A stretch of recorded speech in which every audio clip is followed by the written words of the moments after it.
조선시대 대표적인 교육기관은 서당입니다. 서당의 책임자를 훈장이라고 부르죠. 훈장은 대개 과거에 급제한 경험이 있는 사람이거나 유학에 깊은 소양이 있는 사람이 맡았습니다. 서당을 입학하기 위해서는 부모가 먼저 아이를 데리고 훈장을 찾아갑니다. 그러면 훈장이 아이의 학습 능력과 태도 그리고 집안 형편 등을 살펴서 가르쳐도 되겠다라고 판단하면 수학을 허락하죠. 신약 시대 랍비들은 어떻게 제자를 선발했을까요? 당시 유대인의 교육은 세 단계로 되어 있습니다. 첫 번째는 랍비가 되기 위한 교육과정을 보면 벳 세페르입니다. 이것은 책의 집이라는 뜻인데요. 5세에서 10세 아이들, 어린 유대인 남자아이들이 참여하는 기초 교육 과정입니다. 여기서는 주로 토라, 모세오경, 그러니까 창세기, 출애굽기, 레위기, 민수기, 신명기를 암송해요. 그리고 읽는 훈련을 합니다. 베트세페르를 마치면 대부분의 아이가 모세오경 전체를 암송합니다. 서당에서 훈장이 천자문을 하늘천 따지 하면 애들이 글자도 안 보고 그냥 따라 하잖아요. 그와 똑같이 그냥 리듬과 반복적인 암송을 통해 모세오경 전체를 암송하는 거죠. 많은 아이가 여기까지만 배우고 농사나 어업 등 가업을 돕기 위해 집으로 돌아갑니다. 두 번째 단계는 베트 탈무드입니다. 학습의 집이라고 그러고 10세에서 14세 어린이들이 여기서 배웁니다. 이 단계부터는 말로 전하는 구전 토라인 미슈나를 배워요. 이미 토라는 다 배웠고 말로 계속해서 전해져 내려왔던 이 미슈나를 배우고 율법에 관해 토론을 시작합니다. 둘이 짝을 이뤄서 질문하고 토론하는 유대인의 교육 방식이라고 불리는 하브루타 토론이 중요해지는 시기입니다. 토론을 통해서 토라를, 율법을 실제 삶에 어떻게 적용할지 고민하며 또한 다른 랍비들의 해석을 배웁니다. 대부분의 학생이 베트 탈무드에서 자신의 한계를 느끼고 생업으로 돌아갑니다. 그러나 공동체의 평가를 통해서 암기력과 지적 능력이 뛰어난 학생을 선발해서 다음 과정으로 진학하죠. 세 번째 과정이 베트 미드라시입니다.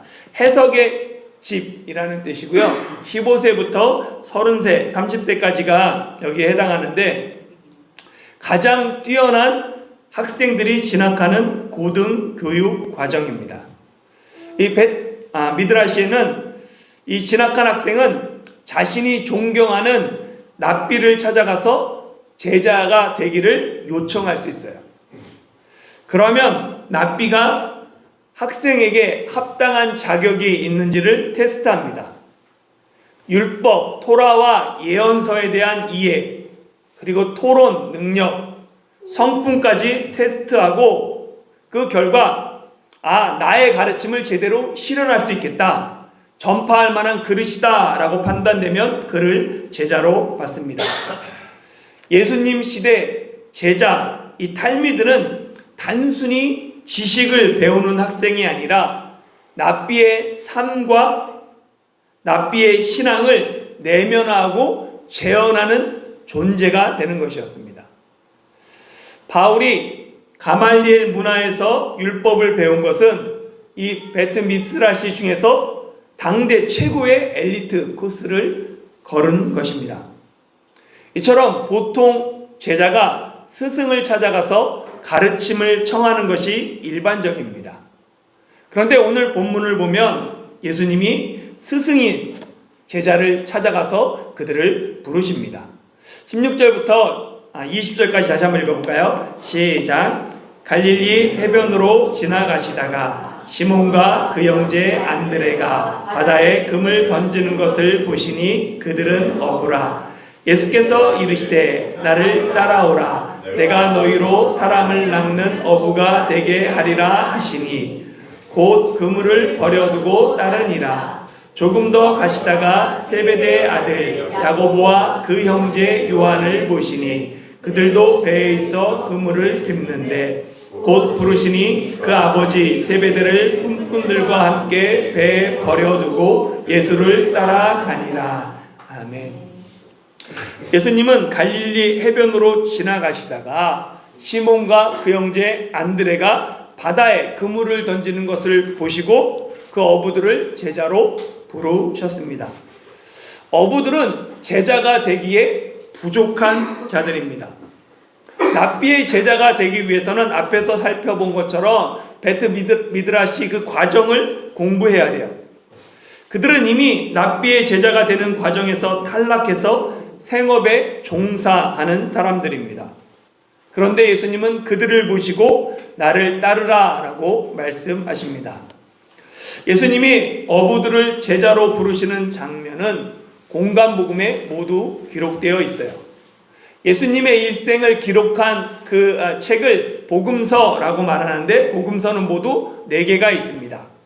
그중 마태복음, 마가복음, 누가복음은 공통된 관점으로 기록했다 해서 공간복음이라고 불러요. 그리고 앞에 그 마태, 마가, 누가는 그 복음서를 기록한 기록한 사람들의 이름입니다. 공간복음 중에서 예수님이 어부를 제자로 부르시는 사건을 가장 자세히 기록한 복음서가 누가복음입니다. 누가복음에 따르면 많은 무리가 예수님께 하나님의 말씀을 듣기 위해 나오죠. 이에 예수님이 호숫가에 있는 2배 중 시몬의 배에 오르시고 배에 앉아서 무리들에게 하나님의 말씀을 가르치십니다. 구약 성경은 시브리어로 되어 있고 신약 성경은 헬라어로 되어 있어요. 근데 이 글자가 완전 체제가 다릅니다.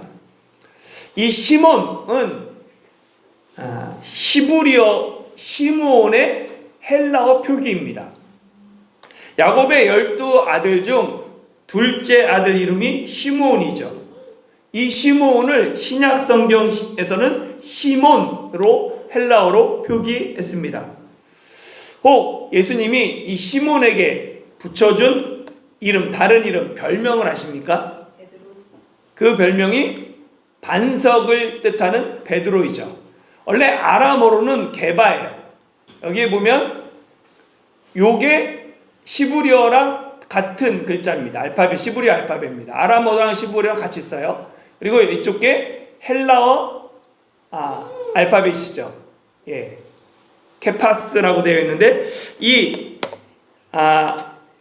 시몬이, 그러니까 반석이 헬라어로는 페트로스입니다. 라틴어로는 페트루스고 영어로는 페트라죠. 여기서 이름이 피터가 된 거죠. 그리고 한국어로는 이 헬라어 페트로스를 음역해서 베드로, 페트로스, 베드로 이렇게 된 거예요. 시몬의 배에 오르셔서 말씀을 전하신 예수님이 말씀을 마치시고 시몬에게 깊은 데로 가서 그물을 내려 고기를 잡으라 라고 말씀하십니다. 이에 시몬이 예수님께 선생님, 우리들이 밤이 새도록 수고했지만 잡은 것이 없습니다. 그러나 내가 말씀에 의지해서 그물을 내리겠습니다 라고 말하고 그물을 내리죠. 그랬더니 물고기가 심히 많이 잡혀서 그물이 찢어지기까지 합니다. 이에 다른 배에 있는 동료들을 불러서 도움을 요청해서 같이 물고기를 끄집어 올렸더니 물고기가 가득 2배에 찰 정도가 되었습니다. 이를 본 시몬이 예수님의 무릎 아래 엎드려 이야기합니다. 주여, 나를 떠나소서, 나는 죄인입니다. 그런 시몬을 향해 예수님은 무서워하지 말라, 이제후로는 내가 사람을 취하리라 라고 말씀하십니다. 왜 베드로는 예수님께 나는 죄인이로소이다 고백했을까요? 밤이 새도록 수고했지만 단 한 마리의 물고기도 잡지 못한 것에 대한 하늘에 대한 원망, 하나님에 대한 원망하는 마음이 있었을 것 같아요. 또는 물고기 잡는 전문가인 어부에게 깊은 데로 가서 그물을 내리라 라고 명령하는 예수님에 대한 불신하는 마음도 있었을 것 같습니다. 무엇보다 지금까지 말씀대로 살지 못한 자신의 모든 삶에 대한 고백이었을 수도 있어요. 이런 복합적인 베드로의 고백이 나는 죄인입니다입니다.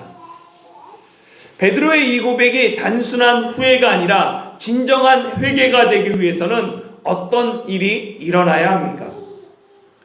지난주에 살펴본 것처럼 하나님 나라에 들어가기 위해서는 회개하고 복음을 믿어야 합니다.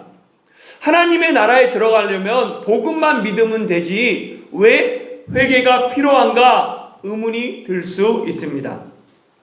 하나님 나라는 죽어서 가는 천국이 아니라 하나님의 통치가 이루어지는 나라입니다. 하나님의 통치가 이루어지는 데서 가장 먼저 필요한 것이 회개입니다. 왜냐하면 회개는 삶의 방향을 내 중심에서 하나님 중심으로 전환하는 것이기 때문에 그렇습니다. 내가 하나님의 통치를 받기 위해서는 먼저 삶의 방향을 하나님께로 전환하고 예수님을 내 삶의 주인으로 모셔드려야 합니다. 내 삶의 주인을 하나님으로 바꾸지 않고는 하나님의 통치를 받을 수가 없습니다. 그러니까 이 베드로의 이 고백이 나는 죄인입니다 라는 고백이 진정한 회개가 되기 위해서는 삶의 방향 전환이 일어나야 돼요. 삶의 방향 전환에 대한 예수님의 촉구가 나를 따르라입니다. 복음은 회개한 사람만이 믿습니다. 임박한 하나님의 나라, 가까이 온 하나님의 나라가 복음이 되기 위해서는 먼저 회개하고 복음을 믿어야 합니다. 회개하고 복음을 믿은 사람에게만 때가 찼고 하나님의 나라가 가까이 왔다라는 이 소식이 복음이에요. 회개하지 않은 사람에게 하나님의 나라가 가까이 왔다는 것은 복된 소식이 아니라 재앙의 소식입니다. 회개하지 않고 하나님 나라를 맞이하는 사람에게는 심판만이 있을 뿐입니다. 시몬 베드로를 비롯한 갈릴리 어부들은 나를 따르라는 하나님의 부르심에 곧 예수님의 부르심에 곧 그물을 버려두고 예수님을 따랐습니다. 그들은 즉시 아버지조차 배 버려두고 예수님을 따릅니다. 그들은 지금까지의 삶의 방향을 전환하고 예수님을 따랐습니다. 어부에게 있어서 그물은 자신의 생계를 책임지는 가장 중요한 도구입니다.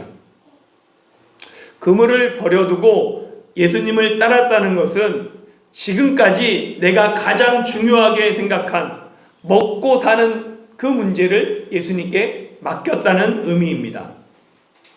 심지어 아버지와 배까지 버려두고 예수님을 따랐다는 것은 자기 돈줄이 된 생명줄이 될 뿐만 아니라 부모님까지도 자기 중심에서 완전히 예수님 중심으로 삶의 방향을 전환했음을 의미합니다. 예수님을 따른다는 것은 내 생계와 내 가족까지 모든 것을 예수님께 맡기는 것을 의미합니다. 나를 따르라는 예수님의 부르심은 단지 육체만 예수님을 따르는 것이 아니라 지금까지 내가 삶의 목적으로 했던 그 모든 것을 새롭게 하는 것입니다. 마가복음을 보면 예수님이 갈릴리 해변을 지나시다가 우연하게 금을 내리고 또 금을 깁는 그 어부들을 보고 제자로 부르신 것처럼 보입니다. 그런데 누가복음을 보면 예수님을 따르는 많은 무리가 있었는데 그 중에 특별히 예수님이 시몬의 배에 오르시고 시몬을 제자로 부르셨음을 알게 됩니다. 무엇보다도 요한복음을 보면 예수님이 이미 안드레와 베드로를 만나 이야기를 나눈 적이 있음을 알게 됩니다. 세례 요한이 세례를 받기 위해 자기에게 오는 예수님을 보고 보라 세상 죄를 지고 가는 하나님의 어린 양이다 라고 말하죠. 이 말을 들은 세례 요한의 제자 중 2명이 즉시 예수님을 따라갑니다. 그 2명의 제자 중에 한 명이 안드레였어요. 안드레는 예수님을 만나고는 형제 시몬에게 가서는 우리가 메시아를 만났다 라고 말하고 시몬을 데리고 예수님과 만남을 갖게 합니다. 예수님은 시몬과 안드레를 제자로 부르시기 전에 이미 그들을 알고 계셨습니다. 어느 날 갑자기 예수님이 우연히 갈릴리 해변에서 그들을 제자로 부르신 것이 아닙니다. 예수님은 이미 시몬과 안드레가 제자에 합당한 사람인지 자세히 관찰한 후에 그들을 제자로 선택하셨습니다. 이는 16절에 보시니를 통해서도 잘 나타나요. 이 보시니에 해당하는 헬라어는 에이덴입니다. 에이덴은 그가 보았다라는 뜻이죠. 그리고 이 에이덴의 원형은 호라오입니다. 이 호라오는 관찰하다, 주목하다, 그리고 깨닫다라는 의미를 포함해요. 그러니까 그냥 눈으로 보는 것뿐만 아니라 관찰하고 주목해서 깨달았을 때 이 호라오를 사용합니다. 예수님은 시몬과 안드레의 성품과 기질 그리고 영적 상태까지 속속들이 다 파악한 후에 그들이 제자로 합당하다라는 것을 깨닫고 그들을 부르신 것입니다. 어떤 사람이 제자입니까? 예수님은 나를 따라오라고 말씀하셨어요. 이때 나를 따라오라라고 했을 때 따라를 번역한 이 오피소는 장소를 나타날 때는 뭐뭐 뒤에라는 뜻이고 시간을 나타날 때는 뭐뭐 후에라는 뜻입니다. 그러니까 나를 따라오라 이 헬라어 원어를 직역하면 내 뒤에 오라는 거예요. 예수님의 제자가 되려는 사람은 예수님의 뒤에서 따라가는 사람입니다. 뒤에 오는 사람이에요. 예수님보다 앞서가는 사람은 예수님의 제자가 될 수 없습니다. 지금까지 내 계획에 따라 인생을 내가 결정했죠. 그러나 예수님의 제자가 되면 모든 것을 예수님께 맡기고 오직 예수님 뒤만 따라가야 합니다. 실제 제자들은 제자로 부르심을 받은 이후 예수님의 뒤를 졸졸 쫓아다녔어요. 그러나 제자는 예수님의 뒤만 쫓아다닌다고 되는 것이 아닙니다. 제자는 스승의 뒤를 따르면서 스승의 길, 스승의 삶을 배우는 사람이에요. 그러나 그들은 예수님의 길을 세상에서 높아지고 세상에서 성공하는 길로 오해했습니다. 그래서 예수님이 고난받으러 예루살렘에 가신다라고 말씀했을 때 서로 누가 더 높으냐 싸웠죠. 그래서 그들은 예수님이 겟세마네 동산에서 로마 군병들에게 체포당하실 때 예수님을 버려두고 도망갔습니다. 베드로는 자기는 결코 죽어도 예수님을 배반하지 않겠다 큰 소리 쳤지만 오히려 예수님을 3번 모른다고 부인했습니다. 삶이 예수님을 닮아가는 사람이 제자입니다. 제자의 사명은 사람을 낚는 어부예요. 예수님은 나를 따라오라고 말씀하시면서 이제 너희는 물고기가 아닌 사람을 낚는 어부가 될 것이다 라고 말씀하십니다. 구약 성경에서 사람을 낚는 이 표현은 하나님의 엄중한 심판을 의미합니다. 예레미야 16장 16절에 보면 여호와의 말씀이니라 보라 내가 많은 어부를 불러다가 그들을 낚게 하며 그 후에 많은 포수를 불러다가 그들을 모든 산과 모든 언덕과 바위 틈에서 사냥하게 하리니. 예레미야는 눈물의 선지자라고 불려요. 왜냐하면 예루살렘의 멸망, 유다의 멸망을 예언했기 때문에 그렇습니다. 그들이 아무리 돌아오지 않으니까 하나님이 뭐라고 말씀하시면 내가 많은 어부를 불러서 그들을 낚게 할 거다. 그들을 심판할 거다. 많은 포수를 불러서 아무리 숨어 있어도 그들을 다 사냥하게 할 거다. 너희는 멸망할 거다 라고 말하는 거예요.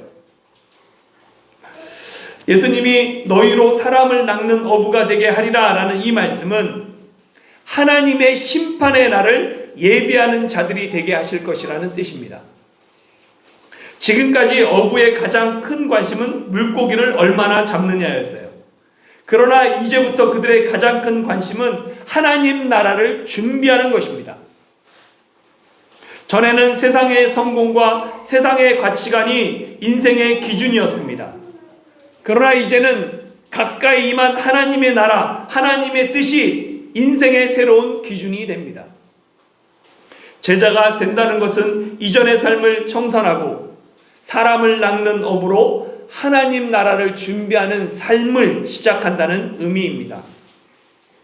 예수님의 부르심에 시몬과 그 형제 안드레, 야고보와 그 형제 요한은 잠깐만요, 먼저 가족들과 상의할게요. 집에 있는 재산을 정리한 후에 주님을 따르겠습니다. 이런 식으로 대답하지 않았습니다. 그들은 한결같이 그 부르신 그 자리에서 즉시 예수님을 따랐습니다. 그들은 예수님의 부르심에 머뭇거리거나 주저하지 않았습니다. 그들은 곧 그물을 버려두고 예수님을 따르고 아버지를 배에 두고 예수님을 따랐습니다. 그 배에는 물고기가 가득 들려 있었어요. 자기가 수고해도 한 마리도 잡지 못한 그 물고기를 다 버려두고 그들은 예수님을 따릅니다. 어떻게 이런 일이 가능할까요? 만약 제가 여러분 중에 누군가를 지명해서 오늘부터 나를 따르십시오 라고 말했다고 한번 가정해 보세요.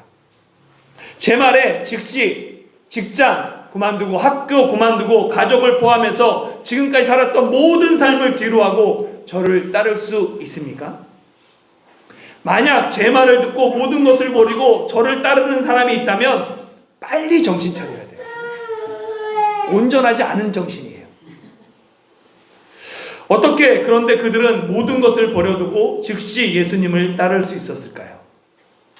갈릴리 어부들이 정신이 온전하지 못한 사람들이거나 또는 집단으로 이성을 상실했기 때문일까요? 모든 것을 버려두고 예수님을 따르는 일이 가능한 이유는 한 가지입니다. 그들이 주님을, 그리스도를 만났기 때문입니다. 이상하게 들릴 수 있지만 예수님을 만난 사람은 이 말을 이해할 수 있습니다. 제가 처음 예수님을 만났을 때 지난 삶을 회개하고는 눈물 콧물 흘리면서 남은 인생 주님을 위해 살겠습니다 헌신했습니다. 그래서 선교사가 되었죠. 예수님을 만난 사람은 모든 것을 버려두고 주님을 따르는 그 어부의 심정을 이해합니다. 그러나 예수님을 만나지 못한 사람들은 그들을 이해하지 못해요. 세상 사람들은 왜 예수님을 믿는지, 쉴 시간도 부족한데 왜 일요일마다 예배드리러 교회에 가는지 도무지 이해하지 못합니다. 왜냐하면 그들은 예수님을, 그리스도를 만난 적이 없기 때문입니다. 주님을 만난 사람은 이 세상 어떤 것보다 예배가 중요합니다. 예수님을 만난 사람은 이 세상의 어떤 즐거움보다 예수님이 가장 귀합니다. 이 세상 부귀와 이 세상 명예와 이 세상 행복과도 예수님을 바꿀 수가 없습니다. 그렇게 모든 것을 뒤로하고 예수님을 따라 십자가의 길을 가는 것입니다. 예수님을 만나셨습니까? 예수님을 만나기 전에는 제자의 삶을 살아갈 수 없습니다. 예수님의 부르심은 2000년 전이나 지금이나 동일합니다. 여러분은 회개하고 복음을 믿으셨습니까? 복음을 믿은 사람만이 복음을 전하는, 사람을 낚는 예수님의 제자가 될 수 있습니다. 그러기 위해서는 먼저 회개하고 복음을 믿어야 합니다. 회개하고 복음을 믿은 사람이 모든 것을 버려두고 예수님을 따라 사람을 낚는 어부가 되는 것입니다. 여러분은 예수님의 부르심에 모든 것을 버려두고 예수님을 따르고 계십니까? 아니면 여전히 머뭇거리며 멀리 떨어져 저울질하고 계십니까? 예수님의 부르심에 모든 사람이 그물과 배와 아버지를 버려두고 예수님을 따르지는 않습니다. 물고기 2마리와 보리떡 5개로 장정만 5,000명이 배부르게 먹고 열두 광주리를 남긴 오병이어 기적을 체험한 많은 사람이 예수님을 따랐어요. 어떤 사람들은 그렇게 생각하죠. 기적을 체험하면 내가 예수님을 보면 예수님의 제자가 될 것 같지만 성경은 그들을 제자라고 부르지 않습니다. 그들은 예수님을 따랐지만 그저 예수님을 따르는 큰 무리일 뿐이에요. 수많은 사람이 예수님을 따라가지만 성경이 제자라고 부르는 사람은 12제자와 전도하기 위해 파송된 70인 정도입니다. 예수님의 제자가 되기 위해서는 누구나 대가를 지불해야 합니다. 예수님을 이용해서 4배를 채우고자 하는 사람은 예수님의 제자가 아닙니다. 그런 사람은 먼저 하나님의 나라가 가까이 왔음을 알고 회개하고 복음을 믿어야 하는 사람이죠. 그런 사람들이 교회의 지도자가 되니까 교회가 문제가 됩니다. 내 욕망과 욕심을 십자가에 못 박고 예수님이 가신 길을 따라가는 사람만이 제자입니다. 대가를 지불하는 제자의 삶은 부담스러울 수 있어요. 그러나 만약 제자의 삶이 부담스럽다면 이는 예수님의 요구가 과도하기 때문이 아니라 어쩌면, 정말 어쩌면 내가 아직 회개하고 복음을 믿지 않기 때문입니다. 삶의 주인을 바꾸는 회개 없이 예수님을 믿는 사람은 그물과 배와 아버지를 버릴 필요가 없습니다. 그들은 늘 배에 그물을 싣고 다니면서 예수님께 더 많은 고기를 잡게 해달라고 기도할 뿐이죠. 때로는 내가 왜 헌신했는데 물고기를 잡지 못합니까? 불평할 뿐입니다. 간혹 예수님을 오해하고 교회를 오해하는 사람들이 있습니다. 교회는 심리적인 안정이나 주술적 효과를 통해 문제를 해결하는 곳이 아닙니다. 교회는 사람을 낚는 어부들이 모인 곳입니다. 예수님이 나를 따라오라, 그러면 내가 물고기 많이 잡게 해주겠다 약속하신 적이 없습니다. 예수님은 단지 나를 따라오라, 내가 너희로 사람을 낚는 어부가 되게 하리라 약속하셨을 뿐입니다. 복음을 믿을 것인가 말 것인가 라는 질문은 사람을 낚는 어부가 될 것인가 말 것인가와 같은 뜻입니다. 사랑하는 성도 여러분, 사람을 낚는 어부란 단지 이웃에게 교회에 가자고 권하는 사람이 아니라 이웃에게 하나님의 나라가 가까이 왔음을 알리고 그날을 준비하게 하는 사람입니다. 여러분은 사람을 낚는 어부입니까? 혹 내가 사람을 낚는 어부가 아니라면 먼저 내 삶의 주인이 누구인가 점검해야 합니다. 삶의 주인을 바꾸지 않고는 복음을, 예수님을 믿을 수가 없습니다. 여러분은 복음을 믿으십니까?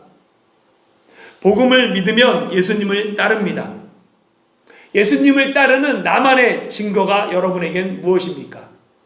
갈릴리 어부들은 배와 그물을 버려두고 예수님을 따른 것, 그것이 그들이 회개하고 복음을 믿은 증거였습니다. 여러분의 증거는 무엇입니까? 여러분이 사람을 낚는 어부가 되는 것에 대해서 너무 부담을 갖거나 특별하게 비장하게 각오할 필요는 없습니다. 왜냐하면 예수님이 내가 너희로 사람을 낚는 어부가 되게 하리라 라고 말씀하셨기 때문에 그래요.